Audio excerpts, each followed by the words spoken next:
welcome to another Makeup and a Movie where I do my makeup. And I talk about a movie. And today we're doing kind of a Valentine's Day date look. And I'm going to be using the Be Beautiful palette by Bare Minerals. And we are going to be talking about... Powerless, because there's nothing more romantic than superheroes. In our life. So yes, we're going to be talking about Powerless. We've only seen the first episode because it literally just came out. But... yeah. It's fun. Let me go ahead and show you the palette itself. I did post, I believe I posted pictures of this on my Instagram, and it's a huge mirror, so I'm going to try to not blind you guys too much. But there it is. Okay, so what I'm going to do is I'm going to, this is a face and eye palette. So I can actually use everything in this palette to create an eye look. I don't have to use it only for face. And in fact, I didn't use any of this on my face at all. So what I think I'm going to do is I'm going to use this color, which is Golden Gate Matte, all over my lids. And then I'm going to kind of work this color, which is called Exhale, and then this color, which is called Confident, into my crease. And then use this color here called Presence right underneath my eye bone to highlight, and then I will come back and tell you what I'm going to do after that. It's going to be just a really natural look, something that you could maybe even wear to the office if you want to, but I just wanted something like really like light and pink and romantic looking for Valentine's Day. So let's talk about Powerless, and I'm going to let him talk most about this. Okay. Well, Powerless is all about this plucky young businesswoman. Her name is Emily Locke, and she just transfers over to the city called Charm City, working for Wayne Securities. In the original treatment of the script, this was supposed to be an insurance company. Yeah, in fact, I'm sorry, I'm going to break in here. I actually... through my work, because I work for a subsidiary of NBC, we were allowed to watch the NBC upfronts live from our desk. And when we saw the pilot, not the pilot, but when we saw like the promo for it, it was supposed to be insurance. And so I was kind of like, when I was watching it, I was like, did I misremember this? But I'm guessing I didn't. Because it was supposed to be insurance. It really was supposed to, but they kind of switched it around. Wayne Securities focuses on products that will help keep you safe during supervillain attacks. One of the things that they've invented is an antidote to the Joker venom, which is done in an EpiPen style thing. So you start giggling, you can stab yourself, and yay, you're all better. Very clever. Yeah. The main plot here is that this is a very failing subsidiary of Wayne Corp. It's about to get canned, all of them. Apparently there is a beverage called Wayne Bev. Yeah. Is that what it's called? They make drinks? Wayne Light Lime is the brand new one from Wayne Bev. Because Wayne Corporation, the Wayne Industries, does a whole bunch of things. They do tech, they do cars, everything. Right. They started, I believe, as a medical supply company. Oh, okay. If I remember correctly. So her big thing here is she has to save all of their jobs by coming up with the one big idea. And they all have various little ideas or ideas that are way too expensive or just implausible. She has to somehow rein in all of their ideas and create a product that isn't just a recoloring of another product. Yeah. So, it's funny, actually. We have Alan Tudyk as her really lame boss. Love him. He was really good in this. You've got Danny Pudi, another one that we really love. This was not her, she's portrayed by, who do I have here? Vanessa Hudgens. Vanessa Hudgens. This isn't her first television show, but it's like her first television show in a while. Well, what did she do before? I mean, obviously High School Musical is what she's known from. Yeah, I think there was actually one TV show that was about that same kind of thing. Oh, yeah. That's what it was. So she was mostly known for like Disney shows. Right. And musicals. And in fact, the role that she did just before this was Grease Live. Right, exactly. As Rizzo. Yeah. But a lot of these other people are no strangers to the DC or comic book universes. Many of them have been in Robot Chicken. You have Danny Pudi, who played in the Marvel Universe in Winter Soldier as one of the SHIELD agents. Okay, so while he's dealing with his phone problem, I'm just blending out the shadow. And what I'm going to do after I blend this out is I'm going to use this. This is a little pigment from Sleepy Fox, and it's called Pink Champagne. It actually doesn't come in this container, which I'm going to have another video up talking about Sleepy Fox and other shadows that I'm trying out. It comes in like a little plastic sample, or you can buy it in a different container, but a lot of times I like to put it in these containers. I just buy these off Amazon for like super cheap, and it's just easier for me to dip my brush inside. It's kind of a pink shimmery color, and I'm going to just use that on my eyelids to give it a little more balance. Then what I'm going to do is I'm going to go in with a purple Kat Von D liner in my lower lid and smudge out a little bit more. And then this one is a Kat Von D liquid liner. I'm going to put that on my upper lid. And then I'm going to use some false lashes, which is the Ardell 135 black lashes. And I'm going to do this while he's talking, just because we're trying to make our makeup in movies be a little bit shorter. That's a little bit shorter. Yeah. Well, actually, speaking of Fox, Charm City has its own superhero, the B-list superhero Crimson Fox. Now, when you first see her, you're like, oh, well, this character was created just for the show. No, she actually is a DC Universe superheroine, and she was originally created as twins that would switch off and who was actually being the superhero at various points. So it was one Crimson Fox, but it was twins who did it? Yeah, so you had twin sisters, and they were based in Paris, and they both had the superpowers. They just like, this way we aren't getting burnt out, which is kind of smart. Both of those characters got killed.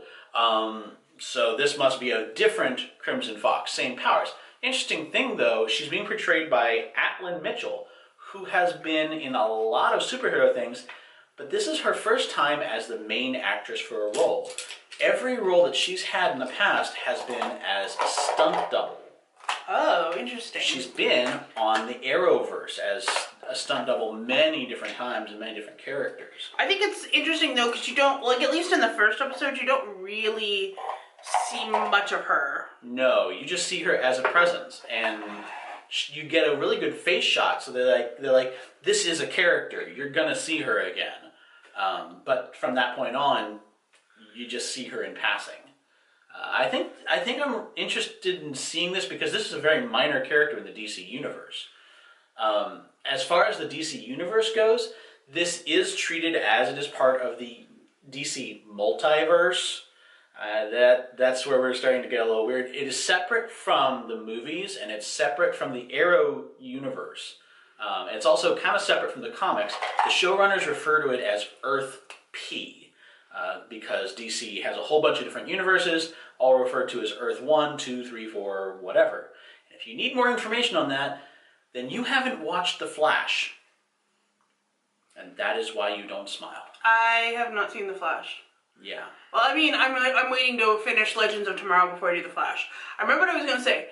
Everything that I used on my face is going to be down in the description box, and if you are looking for like palette swatches and whatnot, those are on my Instagram, and I have those all the time. So if you're not subscribed, you should be subscribed to my Instagram so that you can see these palette swatches before I use them in a video. Very good. As we've seen Alan Tudyk in this role, okay, so he is such a funny...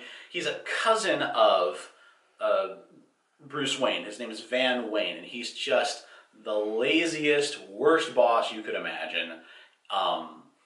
But this is not his first role in the DC universe. He has been the voice of several different superheroes and supervillains throughout the years. His first superhero role was as the Flash, the voice of the Flash. Then he's also played as Captain Cold, the villain Simon. He's played as Superman, but his biggest role was as the Green Arrow. If you watch the Arrow, then Green Arrow, you get that. What's really funny about, I'm sorry, you're talking so fast. So what's really funny about Alan Tudyk though is because like last night we watched Powerless, and then we watched Santa Clarita Diet. We watched the first episode of each. And in Santa Clarita Diet, Nathan Fillion is in there in the first episode, and so it was kind of funny. It was like this whole Firefly Getting back to Firefly people thing. Yeah, it was pretty. It was really pretty funny. good. There's one other connection to the Arrowverse here. Since we're kind of getting around Alan Tudyk and how they're all connected to the Arrowverse, the show was created by Ben Queen. Ben Queen was the screenwriter for Cars 2. The Green Arrow is Oliver Queen. So literally every one of the biggest people that you know of in this show, they're all somehow related to the Green Arrow. So why are they working for Bruce Wayne? Why are they working for Wayne Corp instead of Queen Consolidated, which is the Arrow's company? Can you answer that for me? No. I can't answer that for me either. This is why you're doing this. This is why I'm doing this, because I know comic books a little bit. Just let him talk while I do my false lashes here. It's all good. I need to reorder another one of these. They're starting to get a little crappy. I don't wear false lashes a lot. These ones, like I said, these are the 135 Ardells, and I can tell there's like a buildup of lash glue on it because I've used them so much, but I'm pretty, I wouldn't say I'm married to Ardell lashes. I use other ones, I try other ones, but I always come back to Ardell just because the band is a lot more flexible than other brands I've tried, and when that happens, like other brands, like the band will like stick up weird, and it's just not, it doesn't work right for me. But the Ardell ones are very like natural feeling, and they just kind of form to my eyelids, so I like wearing them a lot better. So that's why I'm just gonna need to repurchase. So all in all, how did you feel about this show? I thought it was funny. I'm really excited to see more about it. I can go either way on Vanessa Hudgens. Like, I didn't really feel like she did a great job in Grease Live. Like, she was adequate. I thought she should have done a little bit better. But I think in this role, she definitely brings about an energy to it that is needed.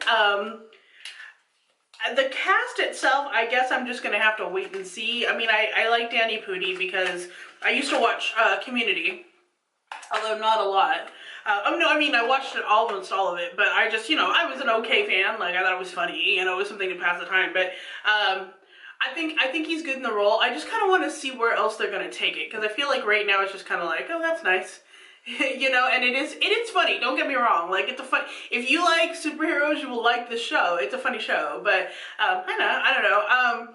See, the other thing is I've been watching The Good Place, and this is kind of an example of like how I get turned around on a show, because the first time I watched The Good Place, I was like, okay, it's semi-funny, but I just don't care about this right now. And then I gave it some time, and I think it was just because I was overwhelmed, because at the beginning of the season, all these things like start, so you're watching like 30 million shows trying to figure out which one you're gonna like, in our house anyway. And then, so I kind of went back to Good Place, and now I'm a little obsessed, and I think it's a really, really funny show. So that's kind of like how I get turned around. So maybe my first impression of it isn't always the best. Okay, last thing I'm going to do is we're going with the Bare Minerals theme. I'm going to use the Gen Nude Liquid Lip in Smooch. I have Smooch, Slay, and I had a little one of Swag, which I cannot find anywhere, and I'm really sad about it, so I might have to go repurchase a full size of it.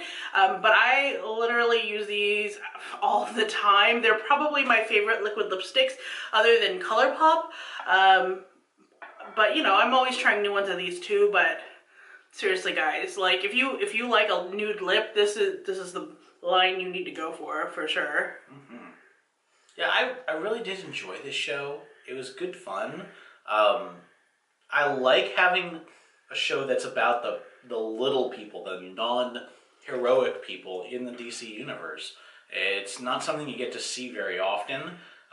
And I was not actually prepared for it to be in a comic book universe. When I had first heard it described to me, I felt like it was just going to be it's a superhero universe, random. It doesn't really matter. But no, when they went into the opening credits and they're actually showing panels and covers from comic books and then zooming in on the little people in the background. Yeah. It was really great. That it was took great. me back. Yeah. So yeah, so that is the look that I have for makeup in a movie. Well, like I said, we're trying to keep this super short. Remember to subscribe, like, and comment below if you want to see us do other TV shows, movies, and that kind of a thing. So thank you so much for watching, and until next time, stay zany. bye-bye.